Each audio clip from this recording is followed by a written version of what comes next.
On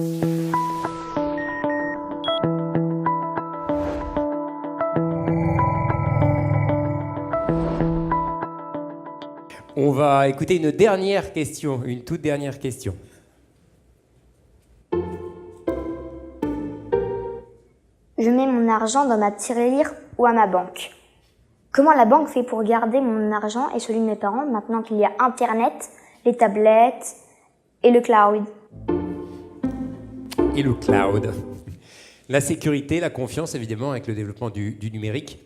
Monsieur Wari Yaya, qu'est-ce que vous pouvez répondre à Clément, 9 ans sur ce sujet, mais beaucoup de gens se posent pas mal de questions là-dessus, c'est vrai.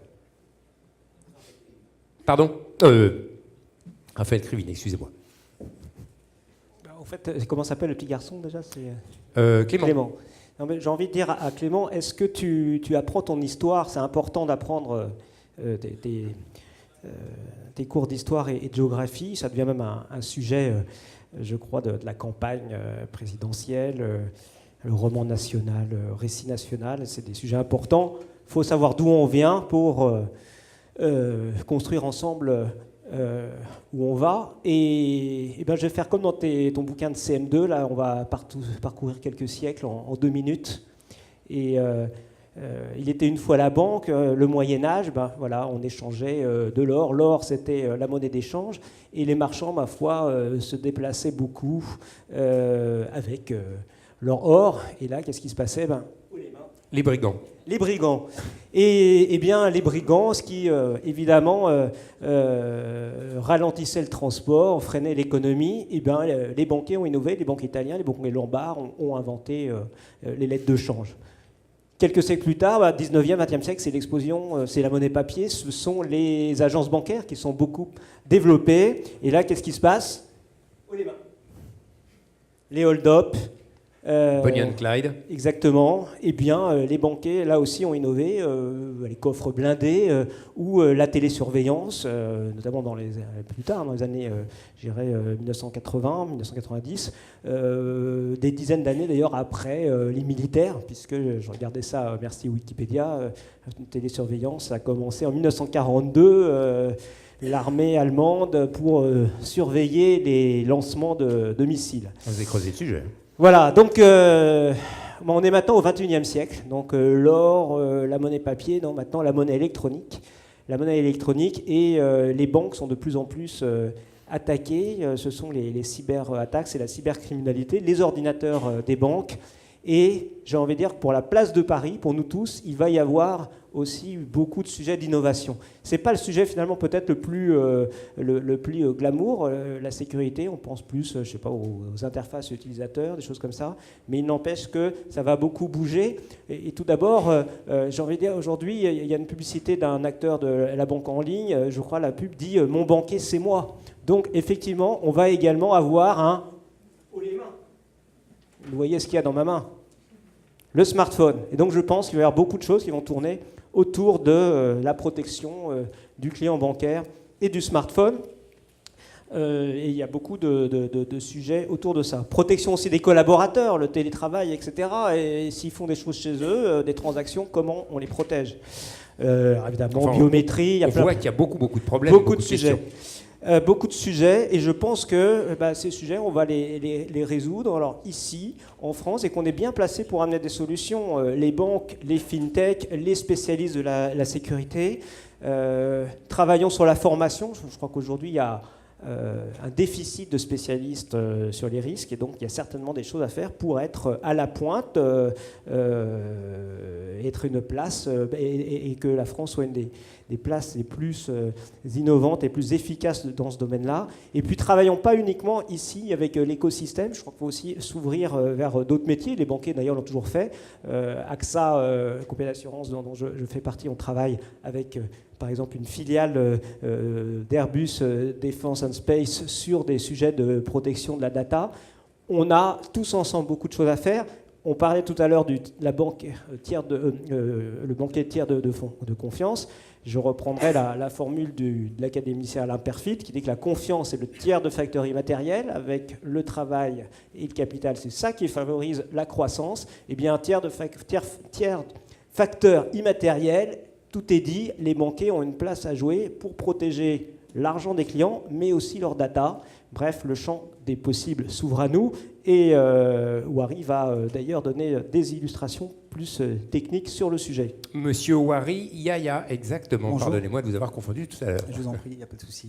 Oui, donc effectivement, aujourd'hui, je suis venu devant vous pour vous faire quelques propositions. Donc n'hésitez pas à sortir les crayons et les papiers. Parce que, Approchez bien le micro de la bouche, comme ça on vous entend bien. habituellement, ce genre de conseils, je les fais payer. Donc, Merci de votre générosité, là.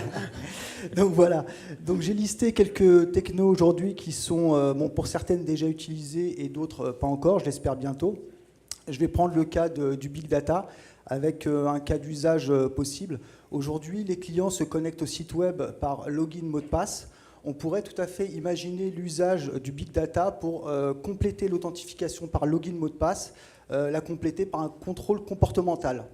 Ce qui permettrait en fait donc de conserver les identifiants actuels de votre client et de scorer son authentification en vous assurant qu'il se connecte bien depuis un lieu habituel, un horaire habituel. Voilà, et donc un certain nombre d'éléments qui vont permettre de scorer son authentification. Et en cas de doute, s'il n'atteint pas, on va dire, la note maximale, au-delà du fait qu'il ait passé son login et son mot de passe, un SMS pourrait lui être envoyé sur son mobile pour lui demander de confirmer son accès, parce qu'on a des doutes quant à la personne qui s'est connectée. Donc voilà le premier cas. Un autre cas, c'est le cas de la blockchain, qui a été très bien expliqué par Philippe. Donc nous, on l'aborde sous un autre angle, c'est plus sous la forme de stockage et sécurisation des identités des clients.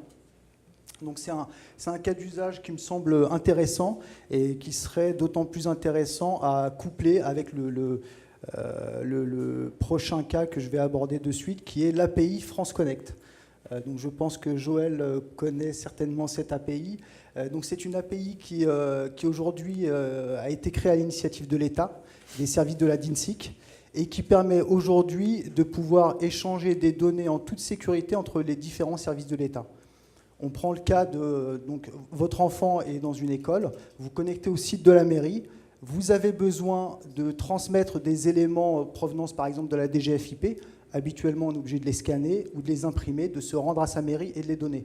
Aujourd'hui, grâce à cette API France Connect, il suffit de cliquer sur le bouton, saisir vos identifiants fiscaux, autoriser la DGFiP à transmettre ces données à votre mairie, et donc là, tout est fait. Donc en fait, cette API pourrait être utilisée dans le monde bancaire dans le cadre de la souscription en ligne. Vous avez un prospect qui vient sur votre site, qui souhaite devenir client, vous lui proposez ce bouton France Connect, il clique, il saisit ses identifiants fiscaux. De là, le client, enfin le prospect, autorise l'aspiration de ces données depuis la DGFiP. Et donc là, vous êtes certain d'avoir des données qui émanent d'un tiers de confiance, qui est l'État. Et en plus, vous pouvez potentiellement, si avec l'accord du client, obtenir son revenu fiscal de référence. Mais bon, c'est un autre sujet. Là, on n'est plus sur de la sécurité. Donc, un autre sujet qui me tient également à cœur, c'est le SEPA Mail.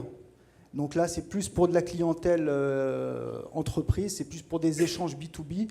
Et c'est le service Diamond qui doit rentrer dans sa phase de recette à partir du mois de décembre.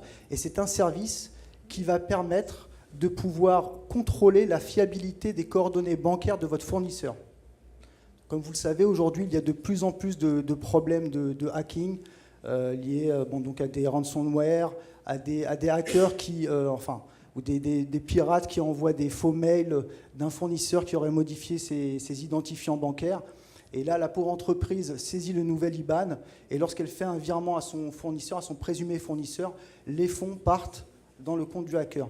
Grâce à ce service, Diamond, donc, qui est fourni par le SEPA Mail, l'entreprise va pouvoir vérifier, grâce à un système de scoring, que l'IBAN du fournisseur est correct. Sinon, il y a également une autre API qui me tient à cœur, c'est l'API Infogreffe, qui peut également être utilisée dans le cadre des échanges en B2B également, et qui permet donc à une entreprise de pouvoir, via différents calculs et algorithmes, de pouvoir scorer son fournisseur et s'assurer que l'entreprise avec laquelle il va potentiellement travailler existe bien et a toujours pignon sur rue. Donc voilà, donc j'espère qu'au travers de tous ces exemples, j'aurais pu vous apporter quelques idées éventuelles. et de pouvoir faire avancer, on va dire, le schmilblick de... Et d'avoir répondu aux l'innovation. questions de sécurité de Clément Tout à fait, voilà. et de beaucoup d'autres. Merci en tout cas. Je vous invite à retourner dans la salle.